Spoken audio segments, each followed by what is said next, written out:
Hola oyentes de Radio Sefarado, hoy tenemos un encuentro singular sobre el tema de los chuetas, ya saben, unos criptojudíos que durante siglos conservaron su vínculo con el judaísmo más o menos laxo por las circunstancias en la ciudad de Palma de Mallorca, y para eso hemos reunido a personas que abordamos este tema desde perspectivas muy distintas. La primera con la que vamos a hablar es Laura Miró. ¿Qué tal, Laura?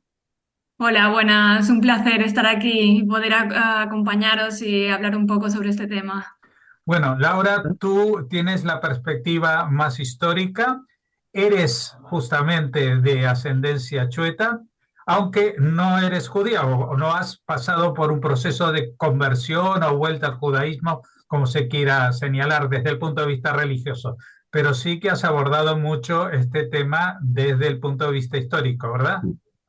Exacto, yo soy historiadora, también estoy haciendo la tesis doctoral sobre este tema y he publicado 4 libros y diferentes artículos científicos sobre esta temática.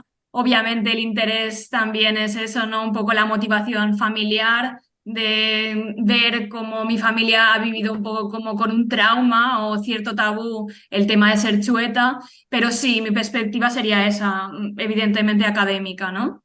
Bueno, y también tendremos con nosotros, aquí está Ari Girondi, que es el presidente de la comunidad judía de Islas Baleares, y que en tu caso, Ari, creo que si bien eres converso regresado al judaísmo, no eres de origen chueta, aunque estés ahora al frente de la comunidad judía de las Baleares, ¿no?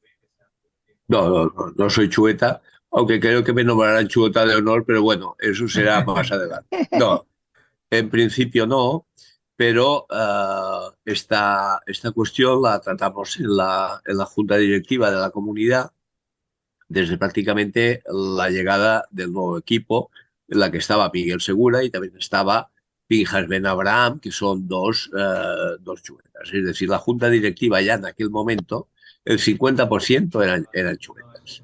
Entonces eso, lógicamente, nos obligaba a repensar el problema y a ver cómo se le podía dar una salida alágica. Ojo, el tema histórico, a pesar de que yo también sea historiador, pero no es mi campo, el tema histórico le corresponde a Laura, y ella es la que ha trabajado esto, y nosotros lo hemos hecho desde el punto de vista alágico, es decir, las reuniones con el rabinato español, rabinato en Jerusalén, etcétera, a ver cómo articulamos esta situación que no es fácil. Y no es fácil, sobre todo, por el gran desconocimiento que hay sobre el tema.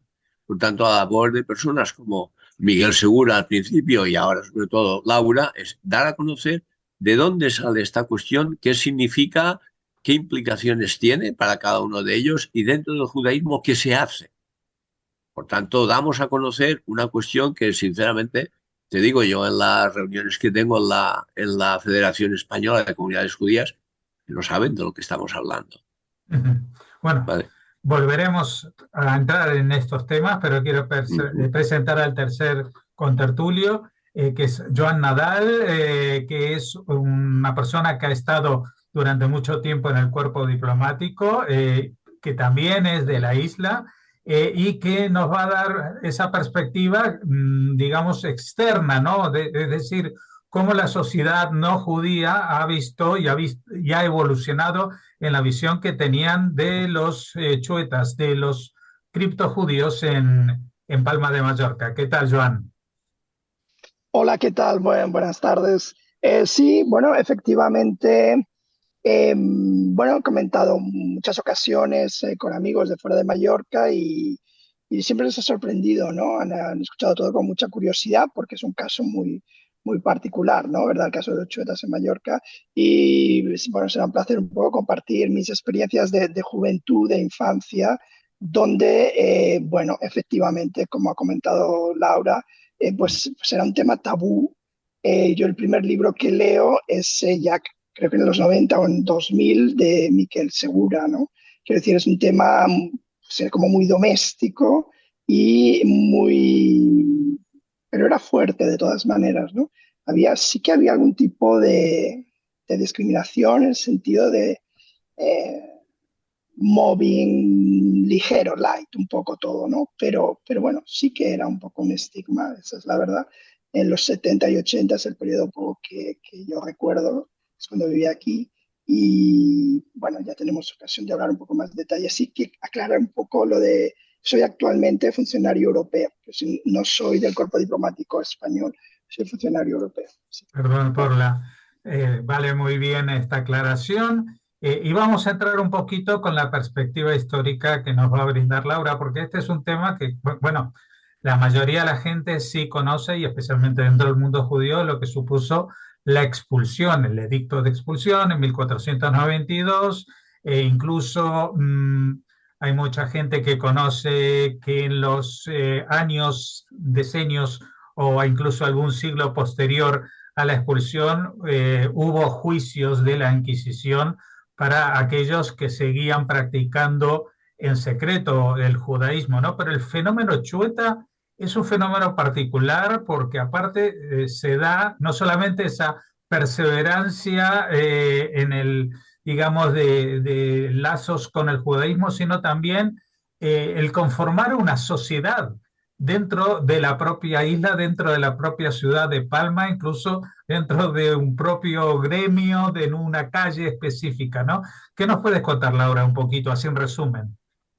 Sí, podríamos poner el punto de partida que realmente aquí en Mallorca la expulsión de los judíos definitiva, por decirlo de alguna manera, se produce en Concha, 1435. déjame, quítate. Entonces, a partir de entonces tendremos a una comunidad conversa que vivió primeramente una buena convivencia con lo que eran los cristianos viejos, pero claro, luego la irrupción de la Inquisición a finales del 15 es lo que trastoca un poco todo ello. La Inquisición vio que en Mallorca, a pesar de que había estos conversos, pues realmente había muchos que en un periodo de gracia que concedieron, entonces confesaron que criptojudaizaban, ¿no?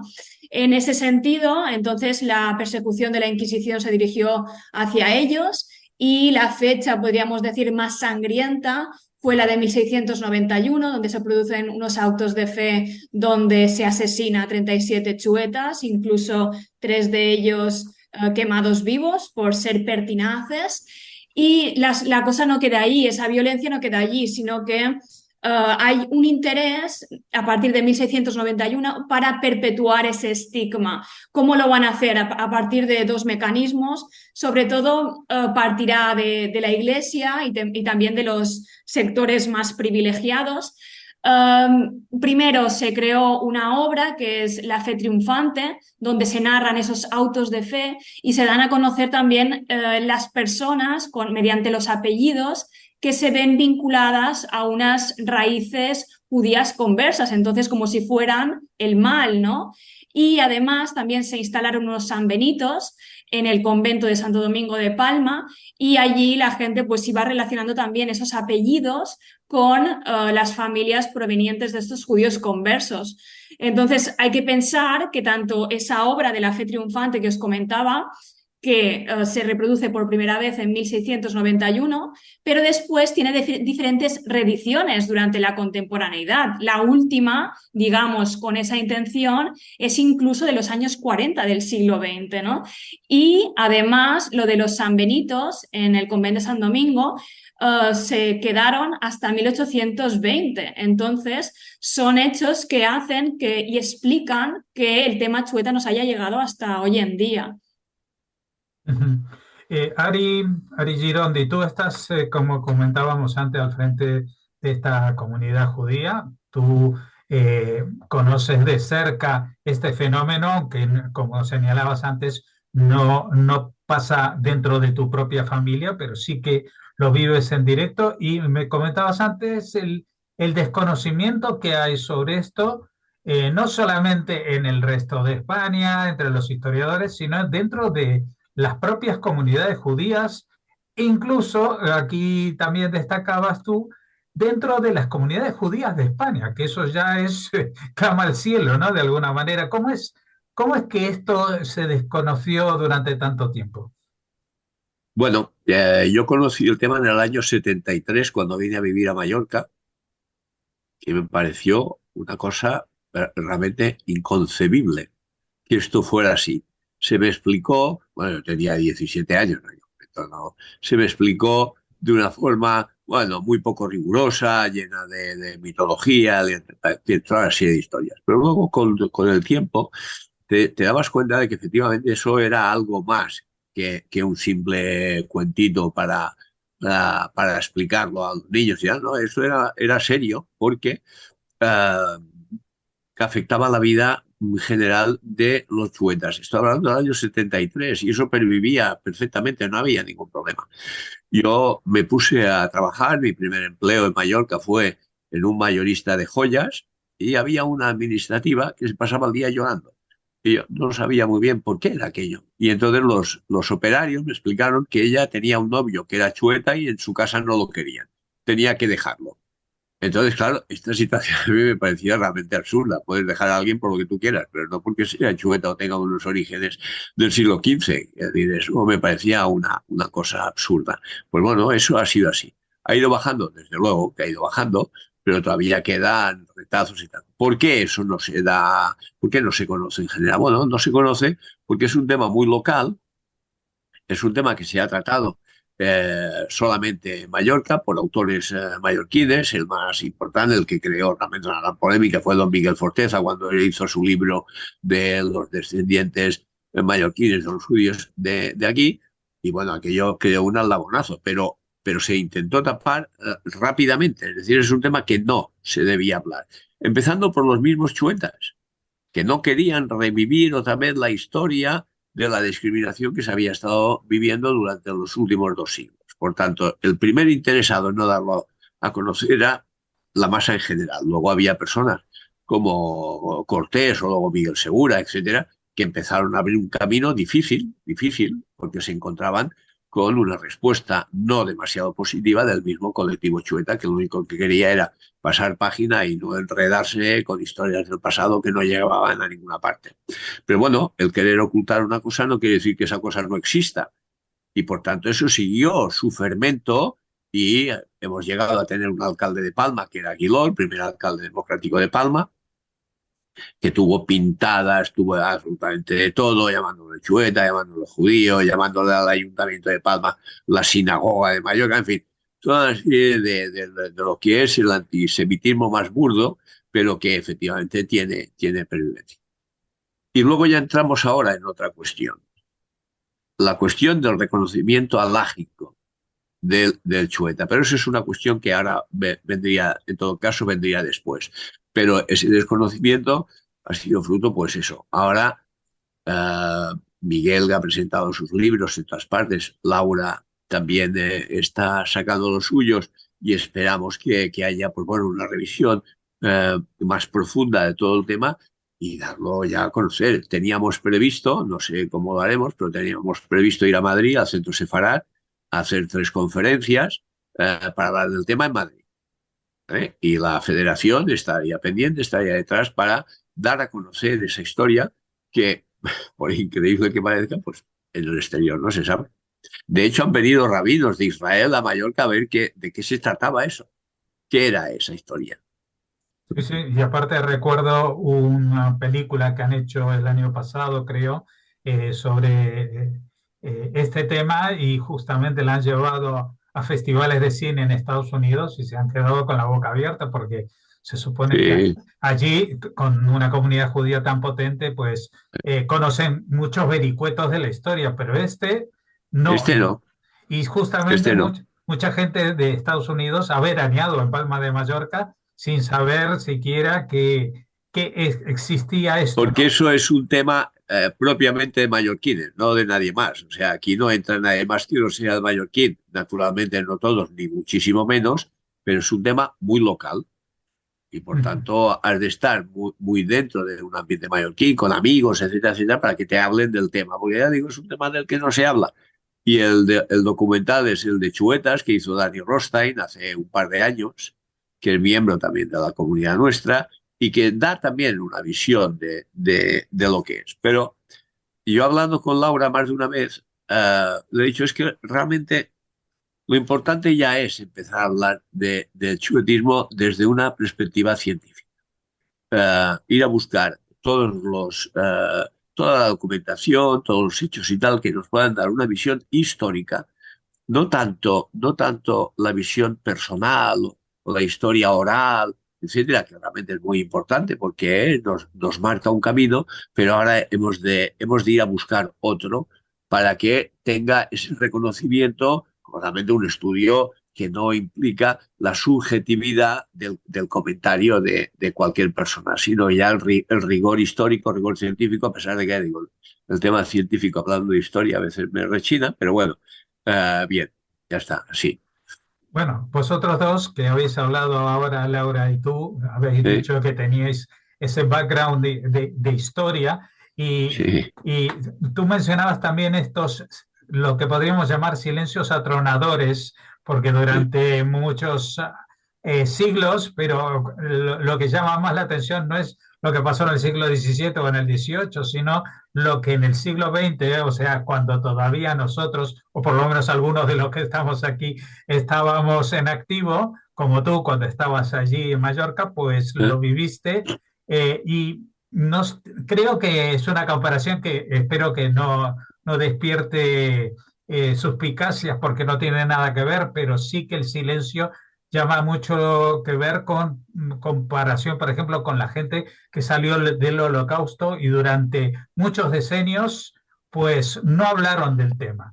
No hablaban del Sí, tema porque la sociedad no estaba dispuesta a oír. Es decir, me imagino que también los chuetas sentían ese rechazo, pero que estaban inseguros de que si se pusieran a hablar, pues la gente lo recibiría con agrado o como asumiendo las culpas que podría tener la sociedad en general.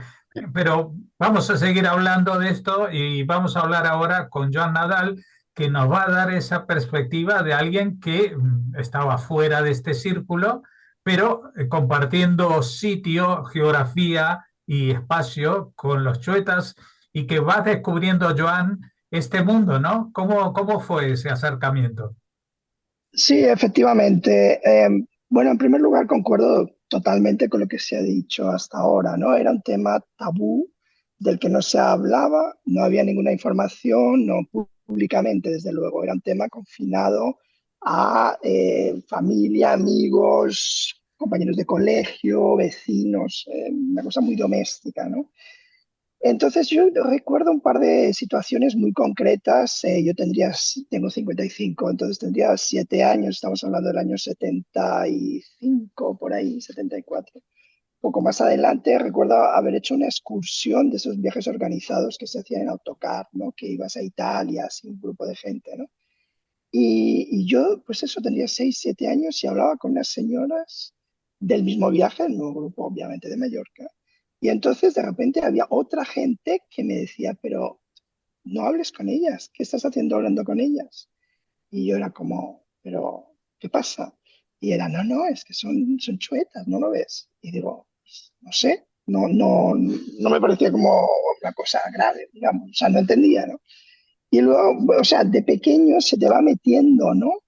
Y no son cosas como muy concretas, es como un tema de que bueno, que son personas distintas, que en realidad pues no lo son, obviamente, estamos todos de acuerdo, ¿no? Pero vas, no sé, luego en el colegio también, ¿no? O sea, está la famosa lista de 15 apellidos que todo mallorquín se sabe de memoria, ¿no? Quiero decir, de mi edad y para atrás. Eh, Sabes quiénes son, ¿no? Y ellos saben que tú lo sabes, etcétera, ¿no? Y pues tienes compañeros en clase, todo el mundo sabe en la clase, estamos hablando de 70, 80, pues que hay dos, tres, ¿no? Y no pasa absolutamente nada, ¿no? Pero se es consciente es un factor distintivo, es como, no sé, es como ser pues, no sé, un elemento diferenciador, ¿no? Pero como podría ser también ser el gordito de la clase, etcétera. Bueno, pues ese era un poco en ese sentido, pero lo que sí que es verdad es lo que se ha comentado también de matrimonios, bodas y tal. una abuela de Mallorca en aquella época no hubiera visto con buenos ojos que la nieta tenía un novio chueta. Esto es una realidad. Estamos hablando de los 70, 80. El tema cambia radicalmente. Efectivamente, Ramón Aguiló es un muy buen ejemplo, el alcalde que fue, creo, del 78 al 91 de Palma, es muy popular en ese momento. Bueno, se demuestra un poco que es un estigma, pero no tanto, ¿no? Porque está democráticamente elegido, ¿no? Pero sí que era una realidad. Son un poco esos retazos que recuerdo y cómo cambia todo muy rápidamente, ¿no? Porque, por ejemplo, yo soy del 67, mis sobrinos, me llevo 7 años solamente, son del 75 y del 77 respectivamente, 7 y 9 años de diferencia. Ellos ya no viven eso. Ellos son una generación después y les hablas de ese tema y no saben ni cuáles son los 15 apellidos, ni quiénes en su clase eran o dejaban de ser. Ese tema cambia. No sé cuál es la situación actual, llevo muchos años viviendo fuera, pero me parece que es un fenómeno que ha cambiado radicalmente y sobre todo afortunadamente, creo, hay un empoderamiento, hay una sensación de orgullo que no existía, ¿no? También hay un libro interesante, es de Carmen Riera, El último azul, creo que es en castellano, que bueno, era un elemento novedoso porque es que no había información, ¿no? Eso es un poco lo que puedo comentar, ¿no? Que creo que durante mi infancia era un factor que sí que estaba ahí. Yo mismo confieso que haber visto y saber perfectamente, ¿no? Y cómo ha ido evolucionando, ¿no? Pero sí tenía un peso, sí era un estigma. Yo no creo que en aquel momento una persona consiguiera un empleo, dejar de conseguirlo o alquilar una casa, no creo que fuera en ese nivel, no. Pero, como digo, una abuela pues frunciría el ceño si llegabas con la novia o con el novio chueta, sí que podía pasar. Esto sí que me lo puedo imaginar, vamos, seguro, sí. Eso es lo que, sí. Bueno, ahora quiero preguntarle justamente a Laura, porque vosotros habéis hablado de esta experiencia en los años 70, que también eran los últimos años no democráticos, digamos, que, bueno, hay una evolución desde entonces, también los derechos, etcétera, etcétera. Pero Laura, tú que eres mucho más joven, eh, ¿tú cómo has vivido esto de llevar un apellido señalado históricamente? ¿Has sentido que la gente te miraba mal, los de tu edad, los mayores, alguien? No, la verdad es que no. Yo en el desarrollo de mi vida, si no fuera porque en mi familia se ha hablado bastante abiertamente del tema, incluso con un toque humorístico, podríamos decir, pues yo no hubiera sabido que era chueta, quiero decir, sin después haber tenido el interés por leer. Sí que es verdad que no me acuerdo bien el curso, pero en los primeros años de la educación secundaria obligatoria, dimos el tema de la convivencia de las tres culturas.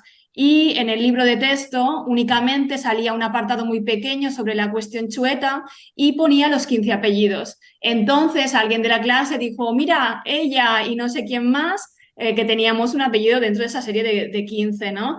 Pero quedó ahí nada más. Entonces fue como esa anécdota. Luego cuando ya fuimos un poco mayores en bachillerato, sí que todos sabíamos un poco más sobre este tema chueta y a veces de broma me decían la chueta, pero nunca con una maldad ni nada de eso, ¿no? Y luego ya en el resto de mi vida, en todos los otros ámbitos, nunca he tenido un problema por ello y más bien pienso que también reside eso, un poco más así de orgullo también, ¿no? Pero en lo que sí que he encontrado un poco más de trabas es que a veces cuando me preguntan de qué estoy haciendo la tesis doctoral, entonces comento que sobre los chuetas, incluso con gente que es historiadora o que tiene verdadero interés académico, y como que ponen un poco en duda de que se trate un tema, que se trate de un tema que merezca el valor académico, ¿no? Es como, pero si eso ya nadie habla, ¿por qué hay que investigarlo? Entonces me llama mucho la atención porque repasando documentación, prensa del siglo XIX, se usaba el mismo argumento. ¿Por qué hay que hablar de este tema si ya ha pasado en el siglo XIX? Y estamos hablando que a mediados del XX, incluso un poco más, todavía se seguía practicando. Entonces, me parece un poco ese paralelismo histórico, pues no deja de sorprender, ¿no? Ujú. Bueno, Ari, tú antes nos mencionabas el tema del fenómeno Chueta desde el punto de vista de la halajá, que es algo que no es sencillo, porque si bien han sido señalados como criptojudíos o como judíos, pues el judaísmo, digamos, rabínico ha tenido bastantes objeciones en reconocer ese judaísmo. Es más, cualquier chueta, por más que presente muchos papeles, va a tener que pasar por un proceso de conversión alágica, ¿no? Yo creo que conozco un caso de alguien que logró reunir toda la genealogía de sus madres, 15 o 16 generaciones, y que gracias a eso, digamos, fue reconocido como judío y vive actualmente en Israel, pero es un caso muy excepcional, ¿no? Bueno, no, no exactamente. Ahora ha cambiado, en los últimos par de años ha cambiado. Aquí hay un grupo que se dedica a hacer los árboles genealógicos, el grupo genealogista, que sin ánimo de lucro, etcétera, pues bueno, prepara sus árboles y toda esta cosa. Pero bueno, dentro de la alhaja está bien claro cuál es el proceso para poder hacer un guión. Ya está ahí, pues no había ningún problema, se seguía ese camino y ya está, listo. Pero claro, empieza a cambiar como lo que ha dicho Laura de esa especie de orgullo chueta, decir, bueno, eso no es un baldón que nos cae encima, esto es mucho más que eso. Y empiezan a mirar qué se puede hacer para poder entrar en el judaísmo, tener el reconocimiento de que ya son judíos. Por tanto, estábamos delante de un absurdo. Tú tienes que demostrar lo que ya eres. Y que a través del dictamen de Rab Karelis, de Nissim Karelis, de Beni Brak, hace ahora del 2010, 2011, sacó un dictamen muy breve, pero que cambiaba radicalmente la situación porque reconocía a los chuetas como Ben Israel. Ujú. Y por tanto ahí empezaba a cambiar un poco el tema. Sobre todo teniendo en cuenta que Rab Karelis es un hombre, era un hombre, ya murió, era muy mayor, de muchísimo prestigio dentro del mundo rabínico. Cuando empiezan a conocer exactamente lo que significa, hay rabinos que aceptan que puede haber no un giur, sino una teshuvah, una vuelta, una vuelta. Es decir, cambia el concepto jurídico. No están haciendo un guión, como podía hacerlo cualquier persona. Lo que están haciendo es un retorno, es un retorno. Entonces, claro, del rabinato no existe una postura unívoca al respecto, ni muchísimo menos. No existe esto y no existe muchísimas otras cosas. Quiero decir que tampoco es que estemos hablando de una novedad. Uh, pero sí es cierto que hay una serie de rabinos realmente importantes que no ponen en duda el judaísmo del Chueta y que por tanto ya no hablaríamos de un giur con todo un proceso largo, farragoso, etcétera, etcétera, sino de un reconocimiento de que yo quiero volver. Y yo tengo un compromiso, o sea, yo no quiero volver de una manera frívola, pues bueno, porque no, pero yo no le veo la gracia de ser judío de una forma así. Por tanto, estamos hablando de una cosa más profunda y ese reconocimiento tiene que hacerse delante de un tribunal, etcétera, etcétera. Por tanto, sí que ha cambiado en estos 2, 3 últimos años. Y luego hay una cuestión clara que lo hemos hablado antes, que es que hay ya estudios genéticos importantes en el que queda perfectamente claro cuál es el ámbito en el cual están los chuetas dentro de lo que sería los componentes de ADN, etcétera, etcétera. Y son grupos perfectamente delimitados y sin ningún tipo de problema. Y claro, en Israel también se está haciendo con inmigrantes rusos. Bueno, Les claro, hacen, el tema les de, hacen los ADN. claro, el tema de la endogamia de la que hablaba Laura, ¿no? Claro. Entre estas familias, Eh, pues sí.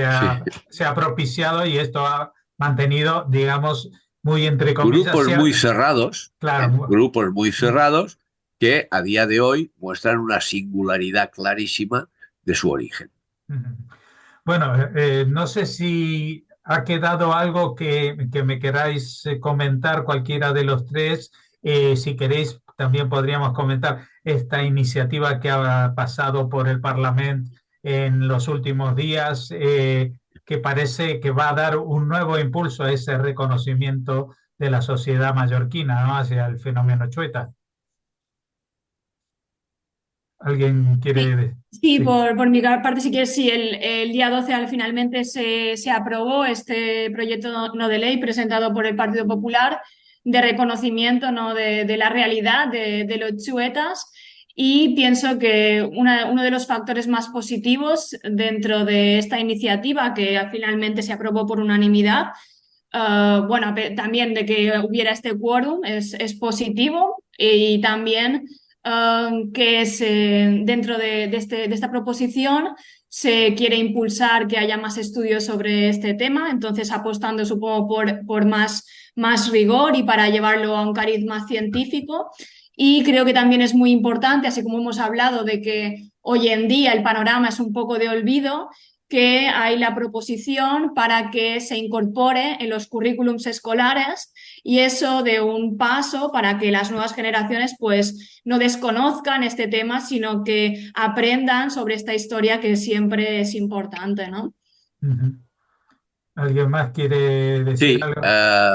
bueno, quería decir que lo que hay es un doble reconocimiento y es un documento realmente importante porque es estrictamente relacionado con la comunidad judía de los chuetas. Por tanto, hay un reconocimiento de la discriminación que ha sufrido los chuetas a lo largo de estos siglos, pero al mismo tiempo hay un reconocimiento de la comunidad judía actual, la nuestra, como únicos representantes del judaísmo en Mallorca. Eso era muy importante porque hay mucho espontáneo que se presenta por ahí y eso hay que de alguna manera controlar.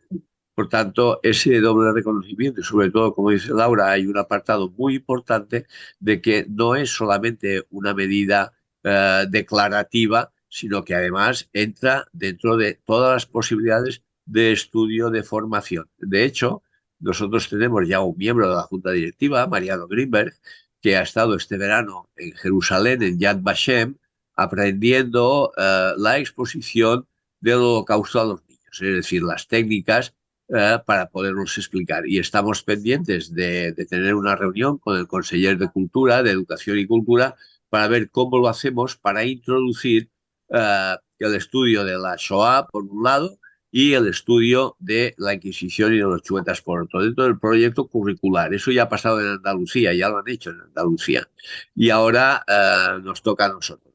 Tenemos el apoyo. Yo estuve en Jerusalén hace un mes y medio, hablando con los directivos y están totalmente dispuestos a ayudarnos, a mandarnos textos, incluso a mandar formadores aquí para que puedan formar al profesorado mallorquín, lo cual quiere decir que hay una implicación muy importante.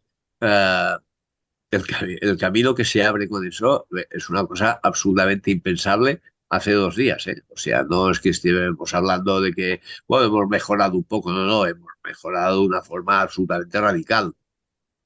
Bueno, espero que esto sea también algo que mantengamos en alguna futura comunicación, que me digáis, ¿no? Porque que Claro. en este último año, desde que hicimos este encuentro, pues han ido las cosas muy bien hacia adelante. Esperamos que así sea.